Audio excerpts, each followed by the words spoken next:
மக்களே எல்லாருக்கும் வணக்கம். ஒரு ஐபிஓல அப்ளை பண்ணணும் அப்படின்னா எப்படி பண்ணுறது அப்படின்றதுக்கான லைவ் டெமோ பார்க்க போகிறோம். அது மட்டும் இல்லாமல் நமக்கு கிடைக்கிறதுக்கான பாசிபிலிட்டிஸ் எப்படி இன்க்ரீஸ் பண்ணுறது அப்படின்றத பற்றி ரொம்ப கிளியராக பார்க்க போகிறோம். ஃபஸ்ட் விஷயம், நீங்கள் ஐபிஓல அப்ளை பண்ண போறீங்கன்னா உங்ககிட்ட இருக்கக்கூடிய காசு வந்து டிமேட் அக்கௌண்ட்டுக்கு வர வேண்டிய தேவையே கிடையாது.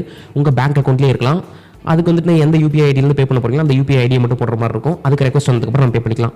மோஸ்ட்லி நீங்கள் சப்மிட் கொடுத்த உடனே வந்து உங்களுக்கு காசு வர அந்த ரெக்வஸ்ட் வரது கொஞ்சம் லேட் ஆகும். அப்பயே வராது.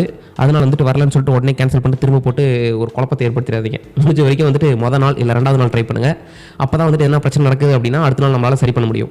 மக்களே, அதுக்கு அடுத்தது ரொம்ப முக்கியமான விஷயம், நீங்கள் ஐபிஓ அப்ளை பண்ணி உங்களுக்கு கிடைக்கணும் செம்ம டிமாண்ட் இருக்கக்கூடிய ஒரு ஐபிஓ அப்படின்னா நிறைய வேறு அக்கௌண்ட்ஸில் இருந்து போடணும். மக்களே, இது எப்படின்னா ஒரு தாயக்கட்டை விட்டுற மாதிரி தான். எவனுக்கு விழுதோ அவனுக்கு தான் வந்து வரும்.